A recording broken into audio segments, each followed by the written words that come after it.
इस मुल्क ने जिस शख्स को जो काम था सौंपा, उस शख्स ने उस काम की माचिस जला के छोड़ दी। रसोई से लेकर पूजा के दिए से होते हुए सिगरेट बीड़ी जलाने तक एक छोटी सी लकड़ी की तीली जिसके सिरे पर लगा होता है थोड़ा सा मसाला।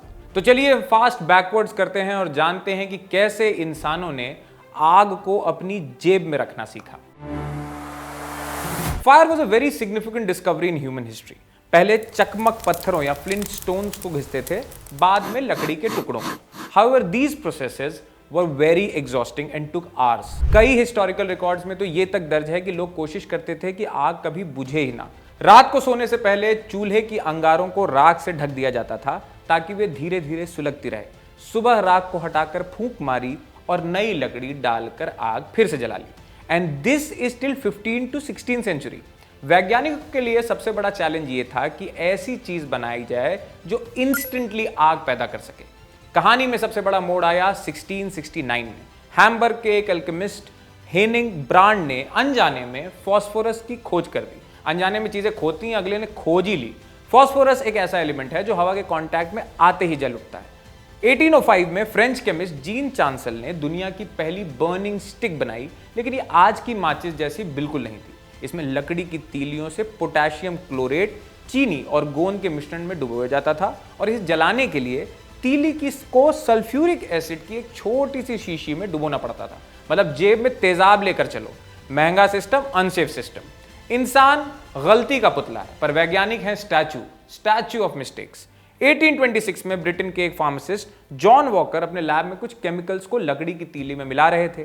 मिलाते मिलाते तीली के सिरे पर केमिकल सूख गए, एक गांठ जैसी बन गई। वॉकर ने जब उस गांठ को हटाने के लिए तीली को फर्श पर रगड़ा तो हुआ चमत्कार। आग की लपट उठी।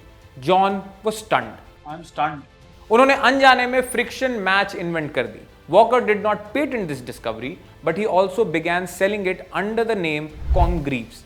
गुलजार की माचिस से पहले और वॉकर की माचिस के बाद बाजार में लूसीफर नाम की माचिस भी आई। ये माचिसें किसी भी खुरदुरी सतह पर रगड़ने से जल उठती थी, जूते के तलवे पर भी।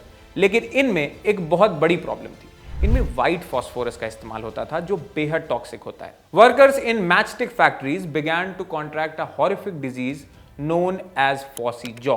There jaw bones started to decay and emit light. इसके अलावा ये माचिसें अपने आप भी जल उठती थी। घरों में आग लगने का खतरा जो है वो बना रहता था।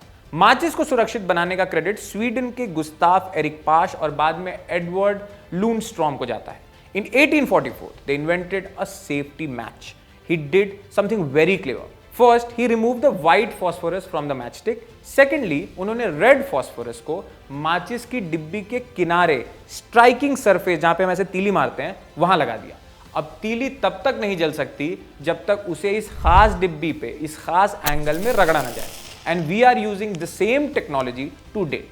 भारत में भी माचिस का इतिहास बहुत क्रेजी है। Until the beginning of the 20th century, India relied on Sweden and Japan for matchsticks. However, in 1920s, the town of Sivakasi in Tamil Nadu, South India, emerged as the hub of matchstick industry. P.I.R. Nadar और ए षणमुगा नाडार नाम के दो भाइयों ने भी कोलकाता में माचिस बनाना सीखा और शिवकाशी में अपनी पहली यूनिट लगाई, जो आज तक भारत की माचिस राजधानी कहलाती है। माचिस की डिब्बियां इकट्ठा करना आज एक शौक है जिसे फिल्यूमेनी कहते हैं। आज के दौर में हमारे पास लाइटर है, इलेक्ट्रिक ओवन है, लेकिन माचिस है। एक छोटी सी लकड़ी की तीली ने अंधेरी रातों को रोशन किया और रसोई के चूल्हों को आसान बनाया। एक खोज के इस एपिसोड में बस इतना ही। फिर मिलेंगे अगले हफ्ते। देखते रहिए जिंगाबाद।